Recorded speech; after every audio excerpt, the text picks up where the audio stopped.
Bonjour, ici Emmanuel Marseille de la numérologie évolutive et aujourd'hui nous allons parler du mois de juin 2020.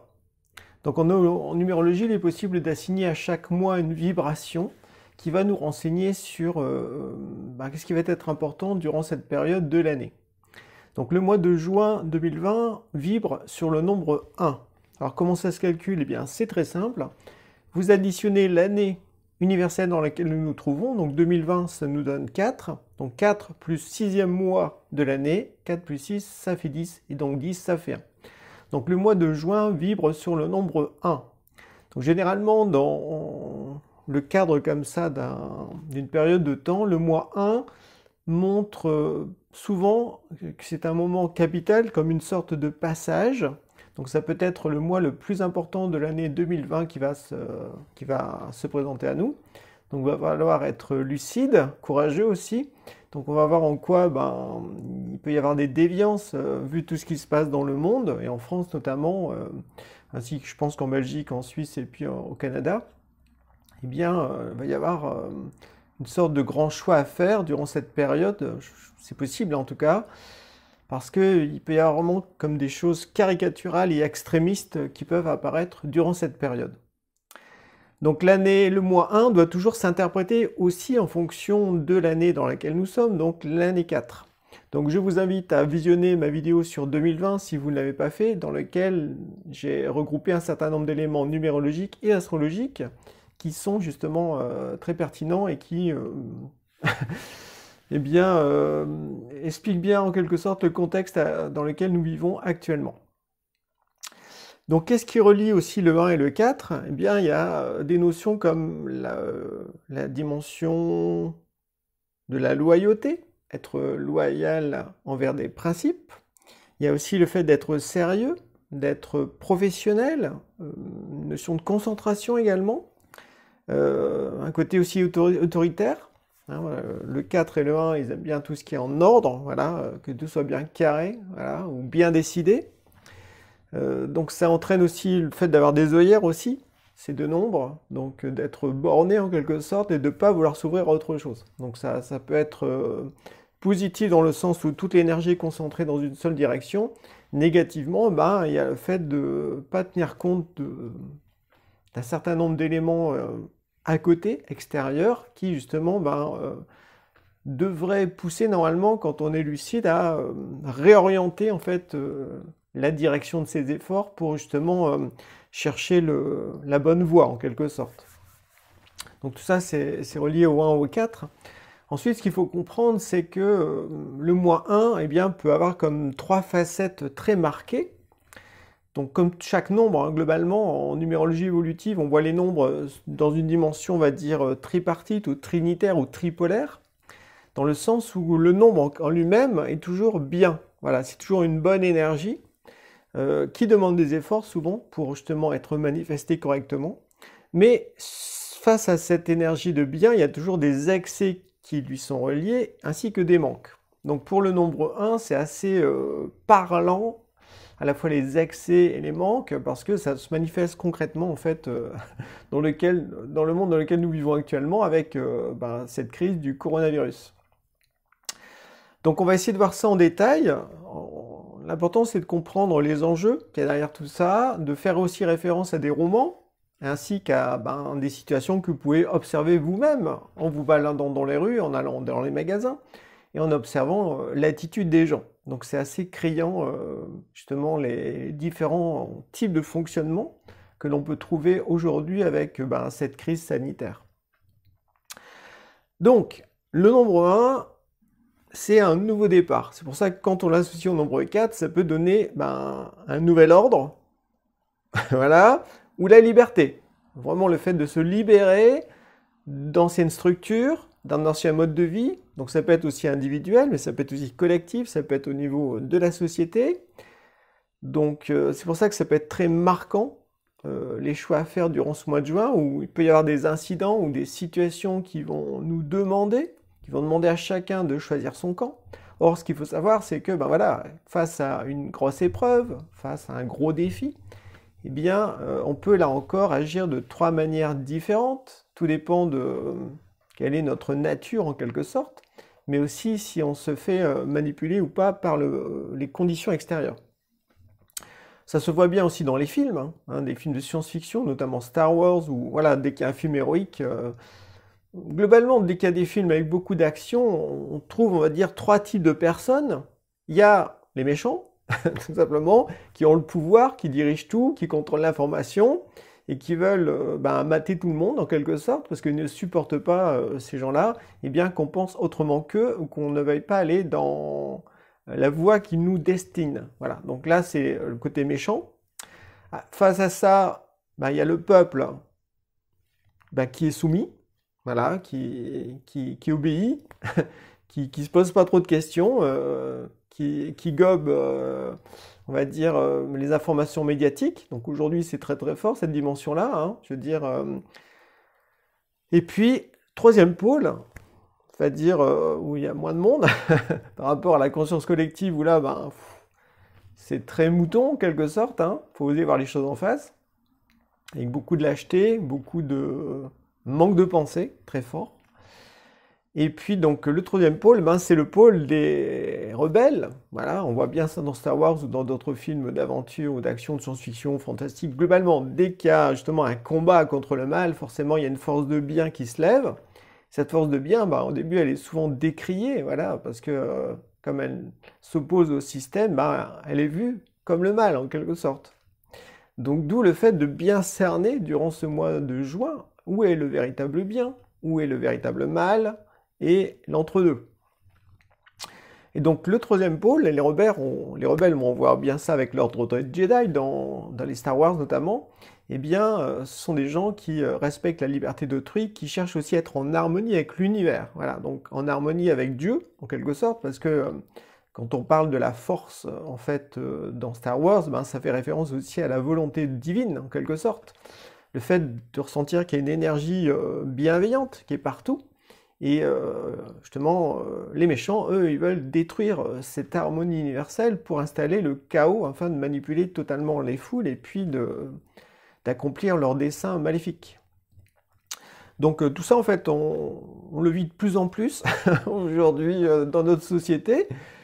Je veux dire, si on ne veut pas le voir, c'est qu'on a vraiment des grosses œillères. Donc si vous regardez cette vidéo, c'est forcément que vous êtes ouvert à ce type de propos. Mais en même temps, là encore, il y a plusieurs degrés, on va dire, d'éveil, de réveil par rapport à ce qui se passe vraiment dans le monde. Parce que la notion, on va dire, de le véritable bien, le véritable un, en fait, c'est quelqu'un qui est sa propre autorité, qui ne dépend plus des autorités extérieures. Donc c'est-à-dire qu'il fait ses propres choix, qui réfléchit par lui-même, qui pèse le pour le contre, qui discerne qu'est-ce qui est vrai, qu'est-ce qui est faux, qu'est-ce qui est bienveillant, qu'est-ce qui est malveillant. Il y a vraiment cette notion comme ça de prendre ses décisions en son âme et conscience, de les assumer.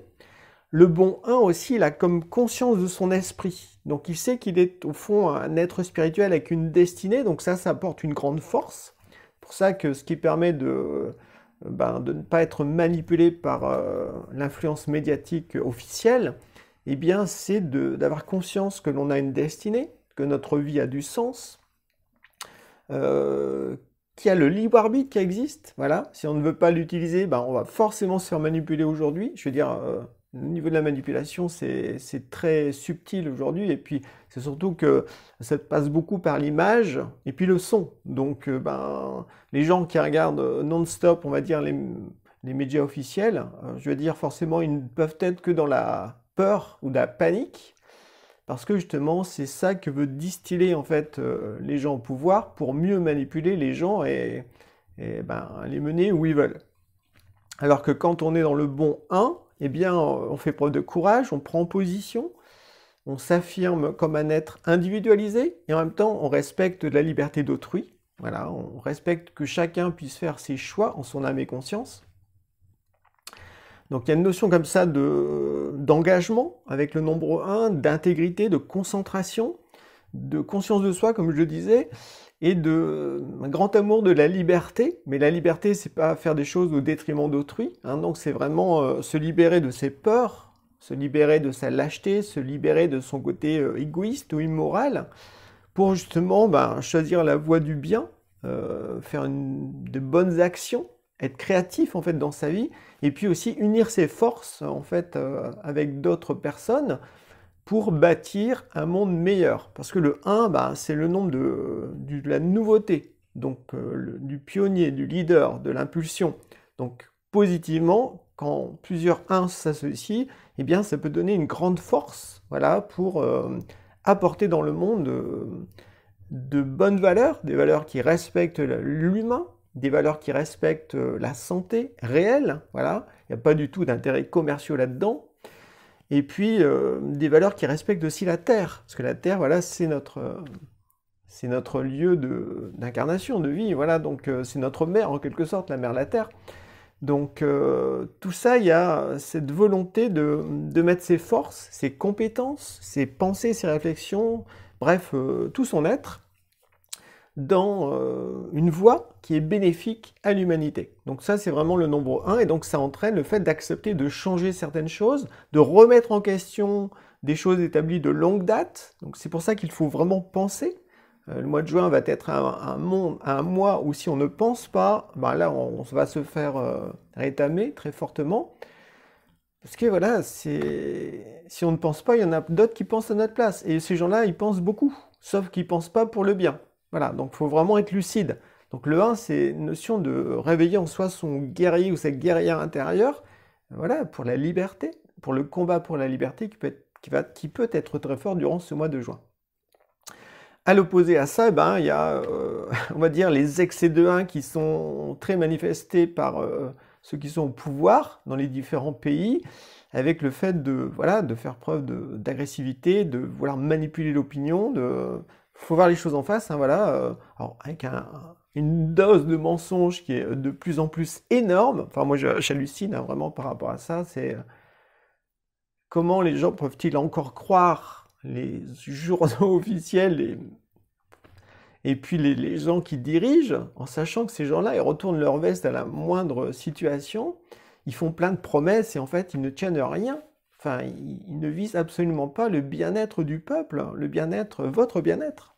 Ces gens-là, voilà, ils ont choisi leur camp en quelque sorte, hein, voilà, et ils ont les pouvoirs, ils ont l'argent, ils ont les techniques et tout pour justement endoctriner de plus en plus les gens et puis les contraindre en esclavage. Donc, j'avais parlé dans ma vidéo sur 2020 qu'il risquait d'avoir un gros choix à faire entre vraiment un nouveau départ dans certains pays, voilà, à certains endroits sur la planète, puis de l'autre côté, il y a un nouvel ordre mondial qui s'installe très fortement, qui est de plus en plus une dictature, vraiment, et ça se voit.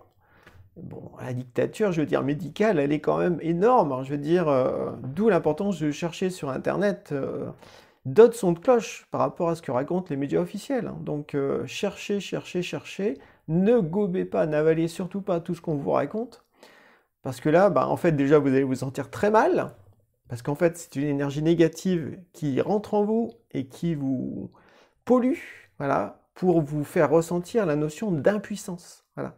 Faire croire que vous ne pouvez rien faire, en fait, que vous n'êtes pas de taille à tout ça. Donc, vous ne pouvez faire qu'une seule chose, vous soumettre, comme ça, on ne va pas trop vous embêter. Donc là, c'est très fort hein, par rapport à ça. Donc là, on est, on va dire, dans le manque de 1 qui est très fort au niveau de la lâcheté, au niveau de la soumission, au niveau de la peur de mourir aussi. Hein, les médias ou le gouvernement, tout ça, joue beaucoup sur la peur de mourir. Bah oui, quand on est totalement identifié à son corps, qu'on n'a pas, on a perdu le contact avec le monde spirituel ou le divin, qu'on n'a plus de religion, plus rien, eh bien on est très faible en fait au fond, parce qu'en fait on a l'impression qu'il y a un petit rhume ou quelqu'un va nous toucher puis on va mourir dans les jours qui viennent. Enfin, et il n'y a plus du tout de réflexion. Il est vital de réfléchir avec bon sens à notre époque. Voilà, c'est capital si on veut prendre les bonnes décisions dans notre vie. Sinon, on va se faire avoir par la conscience collective et on va être terrorisé. Voilà, donc je ne sais pas comment vous avez vécu, vous, le déconfinement, hein, en France en tout cas. Eh bien, moi j'étais vraiment choqué de voir dans les rues 80%, voire 90% de gens qui portent un masque. Moi, c'est un choc. Alors que pendant le confinement, quand on allait dans le magasin, il y avait très peu de gens qui avaient des masques. Donc qu'est-ce qui s'est passé? Voilà, donc en plus, à l'époque, les gens de gouvernement disaient que ça servait à rien de porter un masque. Et puis là, d'un seul coup, masque obligatoire quasiment. Il y a même dans certains magasins, on ne peut plus rentrer si on n'a pas de masque. Et puis, on nous bassine la tête pour notre sécurité, garder la distance, etc. Mais tout ça, je veux dire, il y a des médecins qui sont justement pas écoutés par la dictature médicale, hein, qui dénoncent un tas de choses. Voilà, donc cherchez, cherchez, cherchez, ne croyez plus du tout ce qu'on vous raconte. J'ai été aussi choqué, je vais dans une grande surface, et là je vois des flèches partout. Maintenant on nous dit dans quel sens aller pour aller d'un magasin à l'autre, on ne peut plus le faire librement. Mais c'est la prison, je veux dire, il faut raisonner, je veux dire... Et dans les magasins, on ne peut plus rentrer, il y a quelqu'un qui nous accueille, la porte est fermée, avec le masque, le gel hydroalcoolique, et ils nous expliquent des règles pour qu'on puisse aller dans tel endroit. Enfin, mais c'est hallucinant. Et les gens trouvent ça normal. Mais moi, c'est pas du tout normal. Je veux dire, c'est une atteinte à la liberté humaine. Surtout que ça repose sur des gros mensonges, des grosses manipulations. Donc, bref, c'est mon point de vue. Peut-être que vous êtes choqués par rapport à ce que je raconte. Mais bon... on a le droit aussi de s'exprimer librement sur ce qu'on pense. Hein. C'est pour ça que je vous ai mis dans le dessin, bah voilà, restez ici, enfin, c'est hallucinant. C'est comme on est en prison, il y a des pastilles au sol, restez ici. Et on vous dit quand vous pouvez avancer. Mais c'est hallucinant. Je veux dire, il faut se réveiller. Parce que qu'est-ce que ça va donner plus tard? En fait, pour moi, le mois de juin, ça va être un mois de gros tests pour savoir si la majorité des gens se soumettent à l'autorité. Et donc la prochaine fois, mais qu'est-ce que ça va être? Vous voyez? Imaginez, qu'est-ce que ça va être la prochaine fois? La vaccination obligatoire plus, je veux dire, l'interdiction de sortir, tout ça. Enfin, essayez de pousser plus loin que les semaines là, qui viennent, mais de projeter dans les mois ou dans les années qui viennent. Tout ça, ce sont des tests pour tester justement la soumission des gens. Donc, il y a plein de romans qui ont parlé de ça. Donc, même des films. D'ailleurs, c'est comme si ces gens-là savaient ce qui allait se passer. Donc, ils avaient aussi choisi leur camp. Donc, par rapport à ça, il y a 3 romans qui sont très pertinents. Ben voilà, il y a 1984, donc tout ça, tout le monde connaît, où il y a Big Brother qui surveille tout le monde. Ben ça, c'est déjà en place. Hein. Il suffit d'aller voir en Chine commencer avec...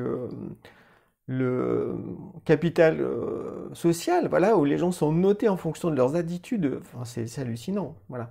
Deuxième roman, ben, Le meilleur des mondes, d'Aldous Huxley, qui montre là justement une société purement médicale qui contrôle tout. Qui contrôle tout. Et le troisième roman très pertinent, eh bien, c'est The Eyes of Darkness, ou Les yeux des ténèbres, de Dean Koontz, qui a été écrit en 1981, qui explique justement... l'apparition d'un virus qui provient de Wuhan en 2020 et qui provoque une pandémie mondiale avec des millions de morts. Enfin, c'est hallucinant. C'est un roman qui a été écrit en 1981. Donc les gens qui sont au pouvoir, ils traitent ceux qui réfléchissent tout ça de complotistes. Mais en fait, quand on voit tout ce qui se passe, c'est à chacun à réfléchir. Hein, mais quand il y a autant d'informations qui expliquent ce qui va arriver, eh ben, on n'est pas dans le hasard. On est dans un plan qui est prévu. Voilà. Donc, faut ouvrir les yeux et temps de se réveiller, hein, parce que sinon, qu'est-ce que ça va donner au niveau de la société? Bref, le nombre 1 invite à choisir son camp. Est-ce que vous choisissez le camp de la liberté ou le camp de la soumission? À moins que vous soyez bien sûr dans le camp de ceux qui ont le pouvoir, qui sont méchants, donc là, vous n'allez pas du tout apprécier mes vidéos. Mais bon, peu importe, en fait. Hein, va falloir saisir sa force intérieure, puis vraiment décider par soi-même de quelle vie on veut, à la fois pour soi, mais aussi pour les enfants, hein, quand on en a. Parce que tout ça, ça s'accélère, il faut voir les choses en face.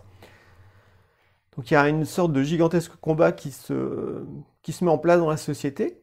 Donc, faut sortir du rêve, en fait. Hein, faut oser voir les choses en face et puis voir quelles sont les actions que chacun peut faire à son niveau, aussi en unissant nos forces avec d'autres, parce que c'est très important. Voilà, on n'est pas tout seul à penser comme ça. Par contre, il y a beaucoup de gens qui dorment, voilà, qui sont soumis et qui s'en rendent même pas compte, qui pensent que c'est pour leur bien, mais qui en fait ne veulent pas réfléchir. Donc c'est ça qui est dramatique. C'est le manque de réflexion. D'ailleurs, toute l'éducation a été faite pour que les gens ne pensent pas, au fond, correctement. Que face à une situation problématique, à une épreuve, un défi, on ne nous a jamais appris à nous poser les bonnes questions, du genre pourquoi ça arrive? Qu'est-ce que j'ai à comprendre? Quel est le lien avec ma destinée? Jamais. Non. On nous a dit, vous avez un problème, adressez-vous à un spécialiste ou un expert, voilà, qui va vous dire ce qu'il faut faire. Voilà. Donc, en fait, ça veut dire symboliquement, c'est même pas symboliquement, c'est en vrai, ça veut dire c'est quelqu'un qui va décider à votre place. Donc, le 1 est beaucoup relié à la notion de pouvoir. Donc, dans l'excès de 1, c'est l'abus de pouvoir, c'est-à-dire qu'on oblige les gens à faire des choses qu'ils ne veulent pas contre leur volonté. Dans l'aspect manque de 1, c'est quoi? C'est je donne mon pouvoir à quelqu'un. C'est donc je veux plus rien, c'est eux qui vont décider, ceux qui gouvernent. Dans le bon 1, c'est je saisis mon pouvoir personnel et c'est moi qui décide de ma vie. C'est moi qui décide de quelle orientation je veux donner à mon existence. Voilà. Et je m'extrais de tout type d'influence extérieure. Pour cela, je pense par moi-même, je réfléchis, j'échange aussi avec d'autres. Très important la communication. Voilà. Et après, je prends mes décisions en mon âme et conscience. Je les assume. Je suis adulte. Le 1, c'est ça. Il faut apprendre à être adulte dans sa vie, à être seul au fond. Voilà. À être seul et avoir confiance dans ses capacités, avoir confiance dans sa force, avoir confiance dans son savoir-faire, ses qualités, son bien. Voilà. Donc saisir son bien. Le symbole du 1, c'est le soleil. Donc il faut saisir son soleil intérieur. Il faut le réveiller. Voilà. Et il ne faut pas l'éteindre, justement, ni le donner à quelqu'un d'autre pour que cette personne décide à notre place ce qu'on doit faire dans notre vie. Non. Soyez un soleil, rayonnez. Que fait le soleil? Il éclaire, c'est-à-dire qu'il apporte de la lumière. Donc la lumière, c'est relié à la pensée. Il faut penser, c'est très important. Le soleil apporte de la chaleur, c'est l'amour. Donc c'est-à-dire qu'il faut se montrer généreux, avoir une ouverture de cœur, ressentir l'amour du prochain. Le soleil, qu'est-ce qu'il fait? Il vivifie. Voilà. Quand le soleil se lève, les plantes se redressent, l'être humain se réveille et il agit, il évolue. Donc ça veut dire que vous-même, dans votre vie, eh bien, soyez créatif, soyez vivant. Voilà. Apportez de la vie autour de vous, de l'enthousiasme, de l'espérance, voilà, de la combativité, justement, pour eh bien, défendre les bonnes valeurs humaines. Donc voilà ce que j'avais à vous partager sur ce mois universel 1, ce mois de juin. Donc je vous laisse réfléchir à tout ça. Et je vous dis à bientôt dans une prochaine vidéo. Passez une bonne journée. Bye bye.